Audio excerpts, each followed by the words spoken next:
Hello everyone, this is Lunmie. Welcome back to Your Dry Delight. This will continue. As evening finally rolls around, I manage to finish up paperwork. Leslie woke up in time to help me with the last third, and we head out to the party. Yeah, so the second time going through, rather than going to Meyer's place and with the cake and all, we go to the party. I think that's how it works. Our taxi takes us to a lavish hotel, an appropriate place for a fancy gala like tonight's. When we get to the crowded parlor, Leslie and I decide to split up, so I'm left alone with a smattering of chatty guests dressed to the nines. To be dressed to the nines is to be dressed very smartly and sharply. By itself, to the nines usually means to the highest degree. It was first used in the early 18th century. I wander around for a while, trying to keep my distance while attempting to spot anyone of note, but it's too crowded for my strategy to work. I'm going to have to get in the thick of it, aren't I? Working at these events is always a nightmare. Aha! Options! From what I can tell, Richter is really bad at... I just mingle. I might pick up some useful tidbits if I get closer to the guests. They sure sound chatty... they sure sound chatty. Wine will do that to you. Not for me, I just fall asleep. Stuffing my hands in my pockets, I casually stroll by a couple standing near the fireplace, tuning into their conversation. Drunk man. Well, if you aren't just the prettiest little doll in a dress. Tipsy woman. Hee, trying to sweet talk me. No, I'm just telling the truth. You remind me of the vamp. Just a little wider, that's all. The vamp? One of the earliest movie sex symbols was a silent movie actress named Theda Barra? I don't know her name. She earned her nickname, the Vamp, from playing a score of sexually predatory female fatal roles. Femme fatal roles. Really interesting. I might look up some of this stuff later on my own time. What? How dare you? Get lost, I'm through with you, you cad. I don't think this information is very helpful. I think Richter agrees. What a charmer. Reminds me of my own lack of love life. It's tough to find the time, let alone a dame who seems worth chasing. Wait, what? You into girls? I thought you were into guys. Okay. Maybe he's bi. Love's just too hard to worry about, isn't it? Especially since I already got my hands full with Leslie. God only knows how I could look after someone else too. Oh, I'm cute. He's already got Leslie. I do get a little lonely now and then, but I guess that's just part of the job. Wait, what am I standing around brooding for? Damn it, I didn't come here to feel sorry for myself. I can do that at home. The same. Hey, they use the same background. I think? They could have at least done a different background. Sighing to myself, I turn around and start scoping out a more promising group to join. Richter! I wonder who this is. The sing-song voice suddenly calls out my name, floating over the loud chatter of all the guests. A very familiar sing-song voice. Boss? Boss, you... Ah, there you are. Whoa.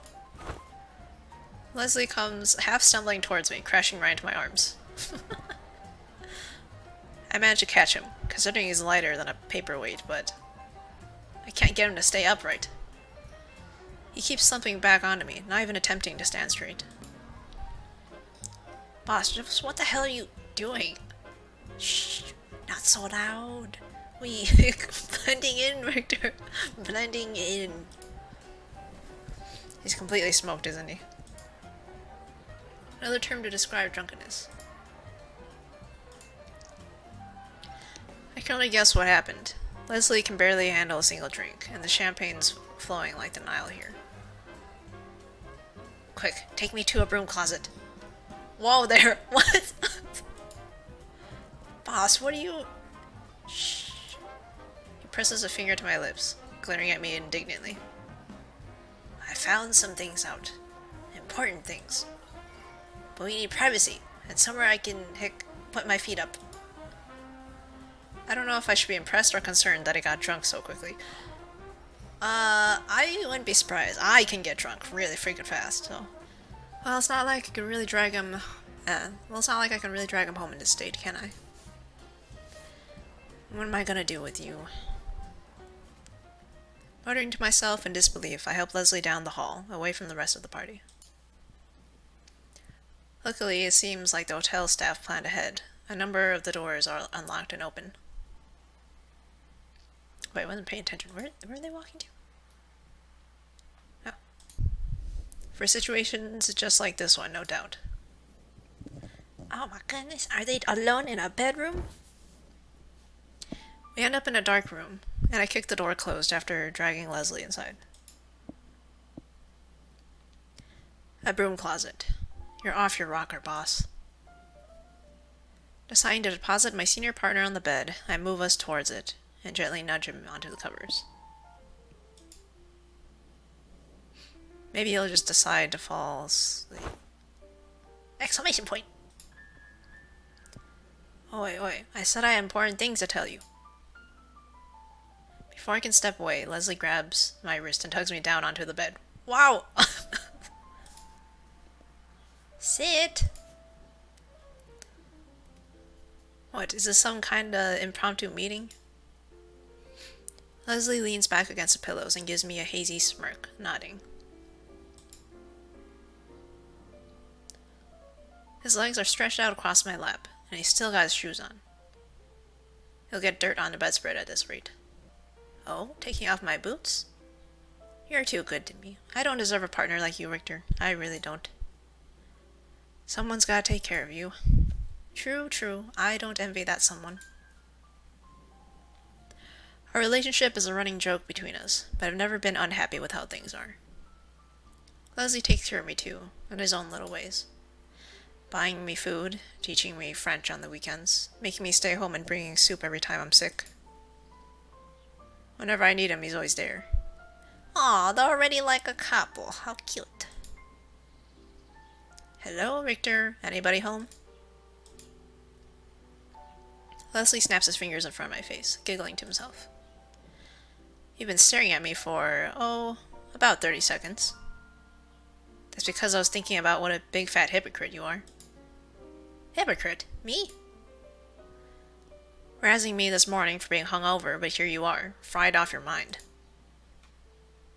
Another term for drunk. There are so many terms for drunk. Even in current times. Well, nobody's perfect, not even me. He pouts, fluffing up the pillows behind his back and attempting to knit his brow into a serious expression. It doesn't work very well. Heh. I found out who's behind the booze at tonight's party. In fact, it sounds like he's pulling the strings in all of Cleveland. You're serious? Who is it? A fella named Eastman. Biggest name in the whole city's underworld. Meyer Eastman. Exclamation point. My breath catches. Does that mean that man from last night was... Nah, it's probably not the same one. Leslie shakes his head, as if reading my thoughts. He's tall, really short hair, likes to wear a long coat, low, distinctive laugh. It's him. We stare at each other for several seconds, unsure what to make of this revelation. I can't believe I was actually drinking with a mob boss last night, let alone one who propositioned me for cake. But what surprises me most is... he wasn't a bad guy. How's that? Leslie blinks when I unconsciously mutter my thoughts aloud. Meyer. He wasn't rude or intimidating, and he sure as hell didn't try to throw his weight around like you'd think. I guess I'm just thrown off by how normal he seemed. Like a regular Joe, not someone in the mafia. Rather than poking fun at me, Leslie gently nods, exhaling a quiet sigh. Apparently, he's pretty well liked around here. Doesn't usually resort to violence either. They say he's got a golden tongue, and he always manages to work out a deal to make everyone happy. I don't know how much of it is true. I don't know how much of it's true, but if it is, then the recent fights around Little Italy would make more sense. Wait, what? That is true, but if it is, then the recent fights around Little Italy. Oh, because, like, they don't like him, and he's popular? You mean the crazy reports we've been getting recently? The very same. The Italian gangs are probably trying to regain the turf they lost. He's right. Half the reports I got today were all about action on the east side of town. Meyer's men must really be putting pressure on them. Just how much of a foothold does he have in Cleveland?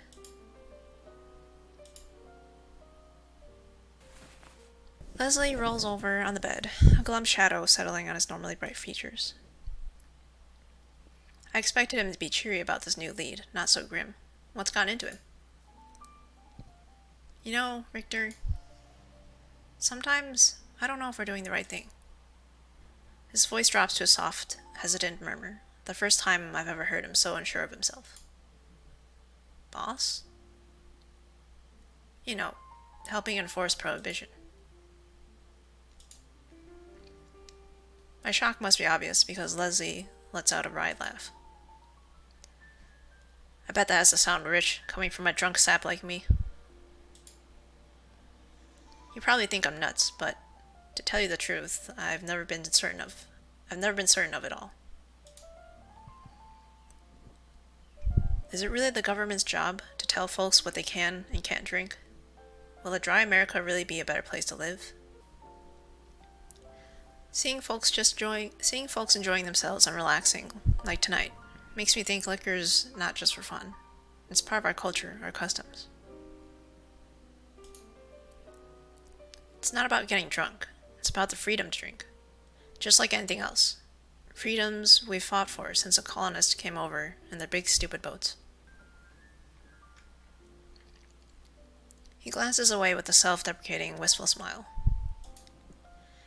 Now that I think about it, he's been a lot less enthusiastic about this job than our previous work. I guess now I know why. Did I ever tell you how much I wanted to be an FBI agent, Richter?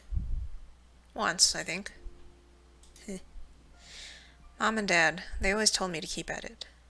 I think they believed in me more than I did. They didn't know why I wanted to hunt the bad guys so badly. The bad guys? He nodded solemnly, eyes clouded over with memory. My parents were saints, but some of my friends, they weren't so lucky. A few had mothers or fathers who had taken to the bottle and, well, the ones who didn't have marks on their bodies had them in their minds. It crushed me, seeing it happen to the people I cared for, being so powerless to stop it. That's why, when the Volstead Act rolled out, I was all for it. Surely it'd stop the same thing surely it'd stop the same thing from happening to other kids. Leslie slowly trails off. Our gazes meet for a long, somber moment. But I guess I'm starting to grow up now. I know people will always find another thing to abuse. And something like liquor, something so core to society, you can't ever really get rid of it. So should we be the ones to help take it away? Away from the people who drink for fun over dinner to celebrate? Because they damn well please. The soldiers who lost arms and legs fighting in the war, but come home to hear they can't even enjoy a shot of bourbon. I just don't know. He lets out another sigh, this one deep and troubled. His eyes shut tight, almost like he's trying to fall asleep again. You're not crazy, boss. Leslie stares at me like I'd just sprouted wings. He's an angel. Well, maybe a little crazy, but for different reasons. About what you said, though, the more I think about it, it's hard for me to argue. I hesitate for a moment. Normally, I don't open much to people, but tonight's proving to be a strange night. And in front of Leslie, I don't feel like I have to hold anything back. My pa, he drank. I guess it's all he had since my ma died having me. Probably why I took off when I was a kid. Left me with my grandparents. Oh, this is interesting. We didn't get to hear anything about Richter when I did Mars part. So this is interesting. Richter. Leslie's fingers reach out to brush my sleeve, slightly squeezing the fabric. Hey, don't feel sorry for me. They're good folks, traditional views aside. Grandpa, he was always muttering about how the law's what makes man better than beast. About the law's what makes man better than beast. Every single time he read the police reports, he'd say that, without fail. The law is the highest order to uphold on earth, Grandpa thought. Aside from the Bible, that is.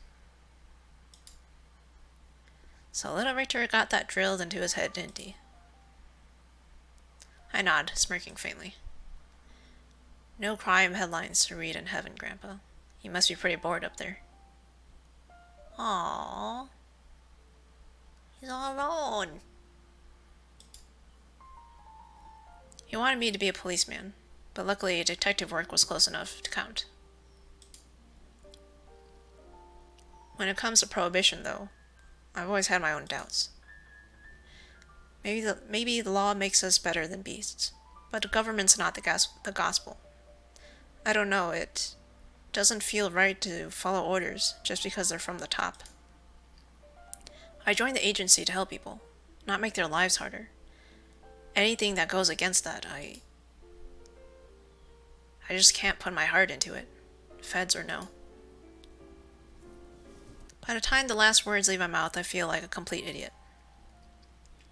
Just because Leslie shared a story didn't mean I had to go and babble on.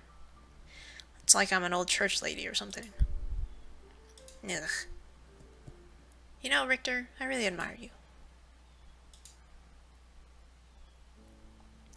Leslie smiles warmly at me when I glance at him in shock. Where'd that come from, I wonder? Unlike most folks, you don't always take things at face value. You stop and think. You feel instead of only judging. Maybe you should be the senior partner. Then I'd feel better about relying on you so much. I think you've got it wrong, boss. I'm just a regular old... No, there's nothing regular about you. Not to me, anyway. No, you're a special breed of fantastic. Wow, what a line. He doesn't normally give me these genuine compliments. How am I supposed to respond to that? I admire you too, boss. What I mean is, Oh? Please, do tell me more. Well, now I've gone and done it. I can tell he's not going to let me get away with this one, so I'd better come up with something quick. I guess I really admire... Huh. Oh shit, how adorable you are. I really have no idea what the ending is like. It's weird that after going through Maya's part, the game tells me to go back and play through Leslie's part. And I think it said the ending is the same.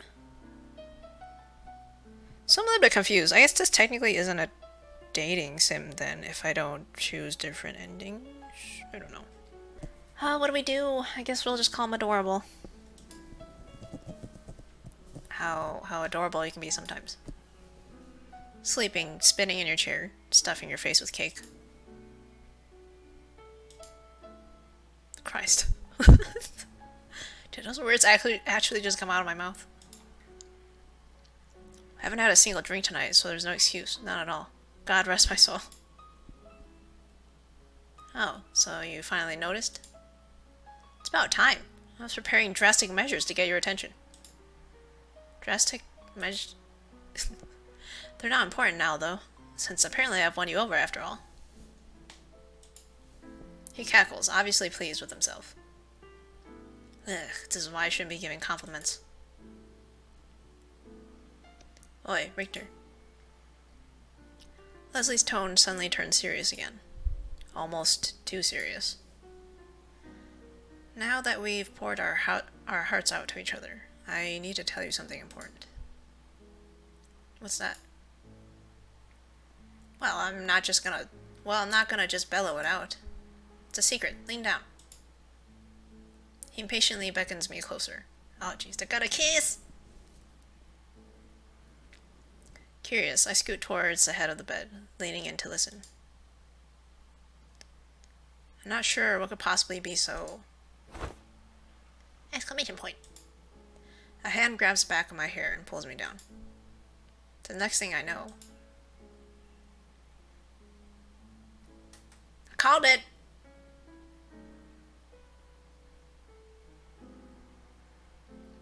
Leslie's soft lips are pressed against mine.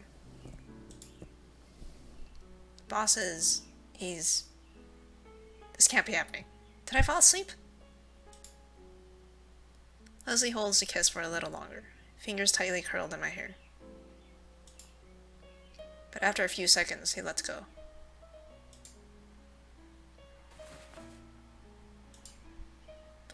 I quickly pull back, touching a hand to my lips. Oh, that was so, mild. A mortified look of horror instantly crosses Leslie's face. I don't think he realized what he was doing either. Richter, I'm so sorry. I didn't mean to booze. I just... Oh, psh, bullshit! You totally wanted to kiss him. He covers his face with his hands, peeking at me through his fingers. It's like he thinks I'm gonna start shouting at him. What, am I that scary? One kiss doesn't hurt anybody, does it? After a moment of hesitation, I lean closer to Leslie, gently pulling his hands away from his face. He's so wide-eyed and embarrassed. I'd better savor this look, because he doesn't wear it often. Just between you and me, boss. I've been wanting to do this for a long time. Richter.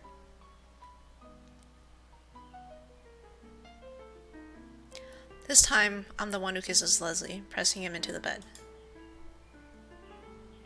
His hand flits back to my hair, fingers grabbing and pulling, a lot rougher than his normal ruffles, that's for sure. He lets out a soft whimper when I nip and suckle his bottom lip, playfully tugging at it with my teeth. We share a string of light kisses, but I can't keep myself from teasing my tongue into his mouth, savoring his little meals of delight. This description, though. I'm in a daze myself. We've always had a close relationship, me and Leslie, but neither of us ever dared to push beyond that unspoken line. But as I cover Leslie's lips with kisses, finally embracing him the way I've always dreamed of doing, I can't deny how satisfying it feels. I care so much for him, more than anything or anyone else. Boss, partner, friend, does it really matter? He's here with me. He wants me, and that's all I can bring myself to care about.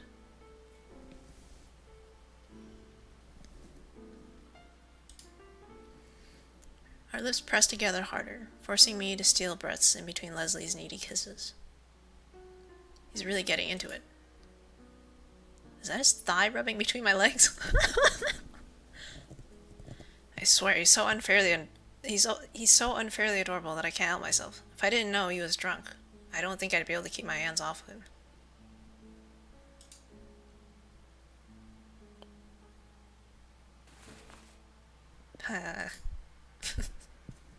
Finally, I draw back, just enough to suck in some much-needed air.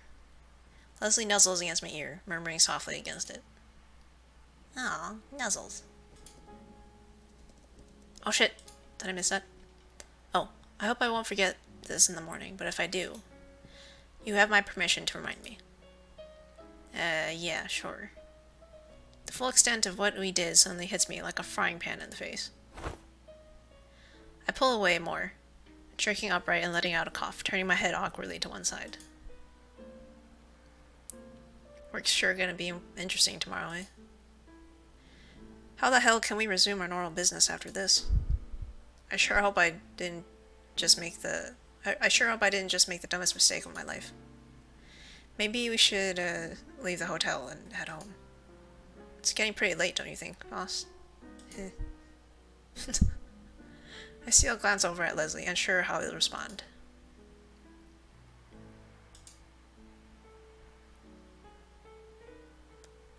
His chest slowly rises and falls, and quiet breath flutters out from his parted lips.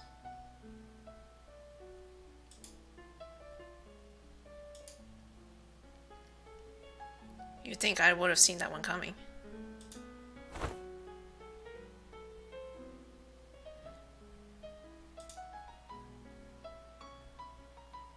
Wait, what? Seen what coming? Is silence? With a sigh, I slide off onto the floor, leaning back against the side of the bed. Oh, he fell asleep. I didn't realize that.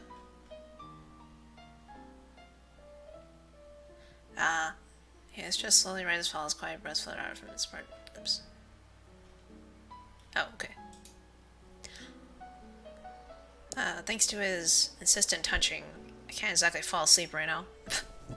Does Richter have like a hard on or something? Well, whatever happens after tonight, I can't say I have any regrets. You're really something, boss, that's for sure. And I like you just the way you are.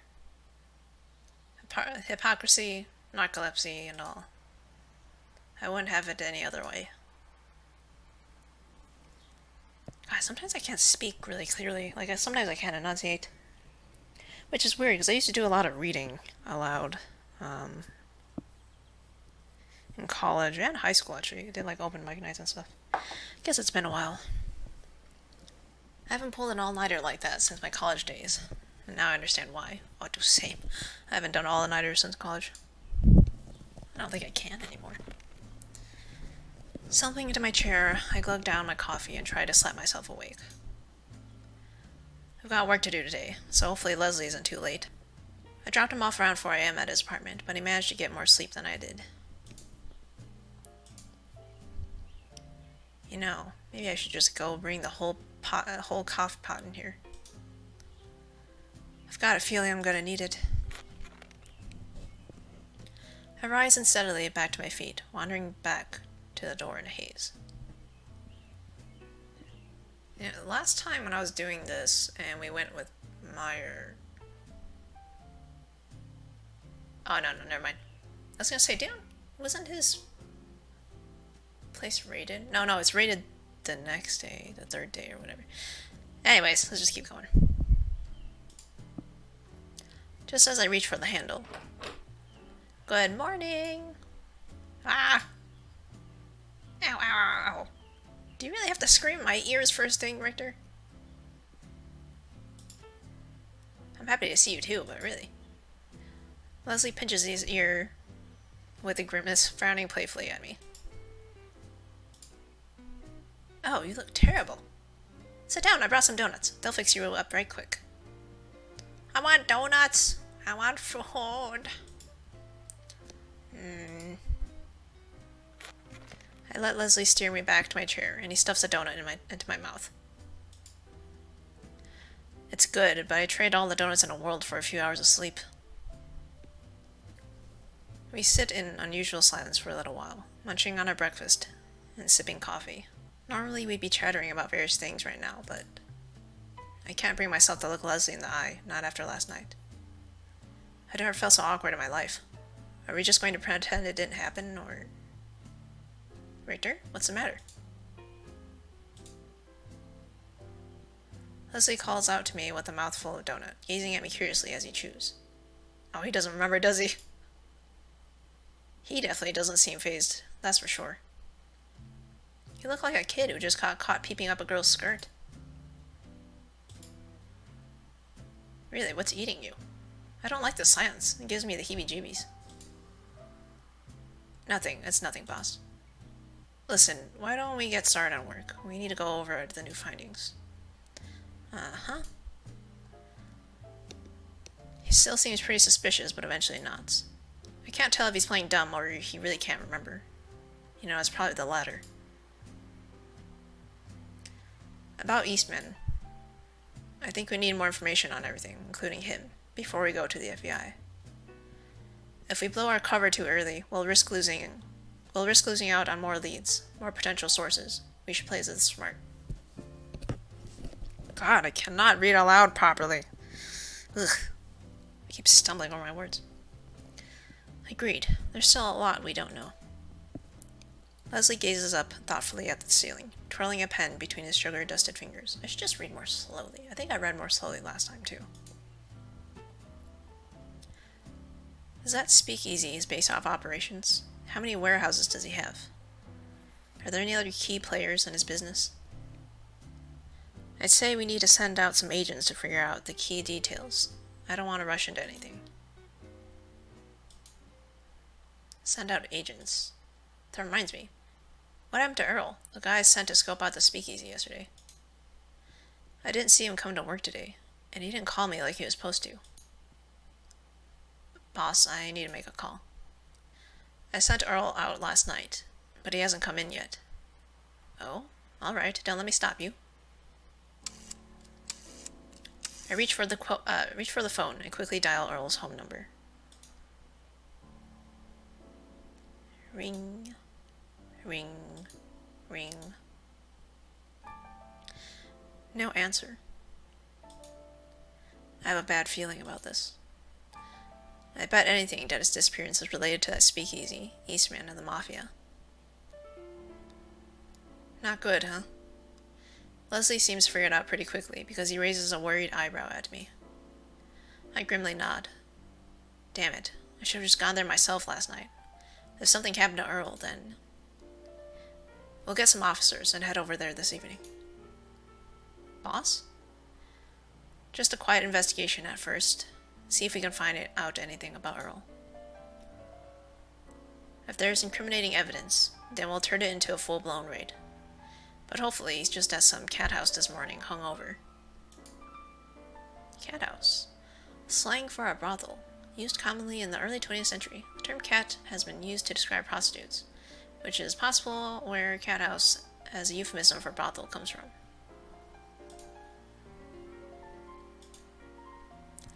Leslie gives me a small, reassuring smile. It makes me feel a little better, even though nervous pit still shifts in my stomach. Tonight it is, then. Attaboy. Ready to go over some more reports? Ready as I'll ever be. The rest of the day sinks into a blur of paperwork and coffee. Paperwork and coffee. Leslie and I busy ourselves with our mountain reports, so there's not much time for the awkward atmosphere to come back. Considering how he's acting, maybe nothing really ever happened at all. Maybe I just dozed off in the hotel room and had a bittersweet dream.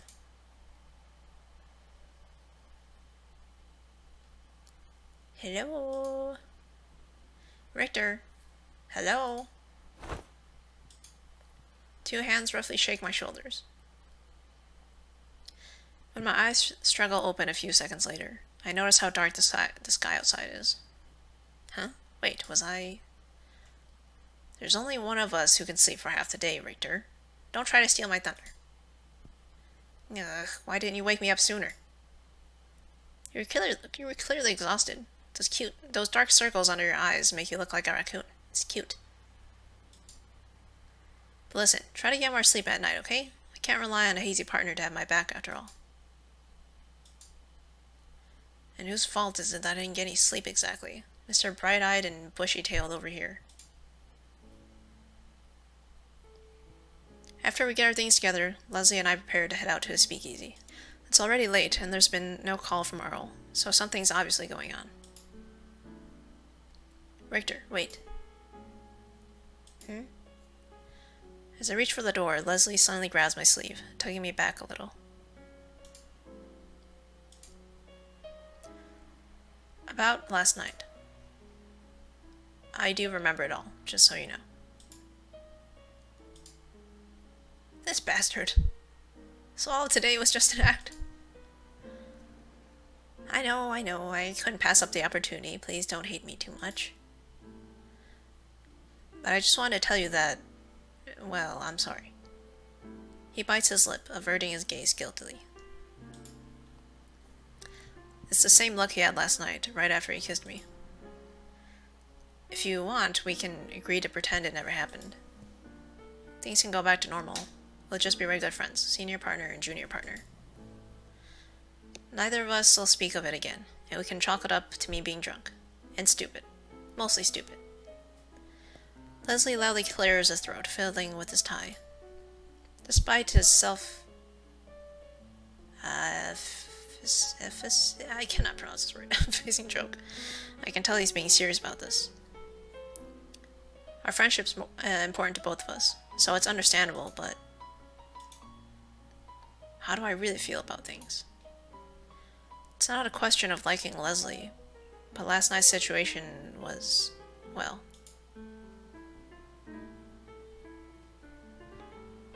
Am I supposed to pick one or the other between these two guys? Because I'm not so sure. No, boss. I don't want to pretend it didn't happen. Definitely not. Even though I don't know where things will go from here, I know for sure that I like you.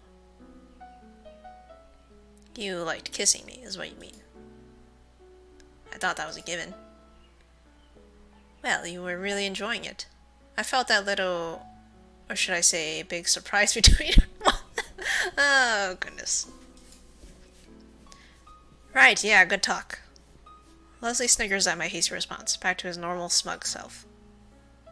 But I can tell he's relieved to clear the air between us. I am too. Hey, once we're sure Earl's safe, let's talk about this again, in a more private setting. Does that sound okay? It sounds great, boss. Did you just... Before I can finish, Leslie suddenly pulls me into an adoring hug, squeezing so hard I can barely breathe. He buries his face against my shoulder, nuzzling against it. How can he make my heart ache so much? I'll never become a hard-boiled detective if I keep getting feelings like this. Aw, he's a softie. Sighing affectionately, I curl my arms around him and squeeze back, enjoying the few moments of warmth we share. Okay. Leslie soon pulls back, taking a deep breath. Then we nod at each other, just like always.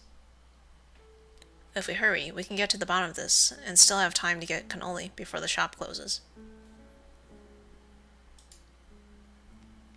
Richter, you never told me you could read minds. I try to stay out of yours, too scared of what I might see. Hehe, clever boy.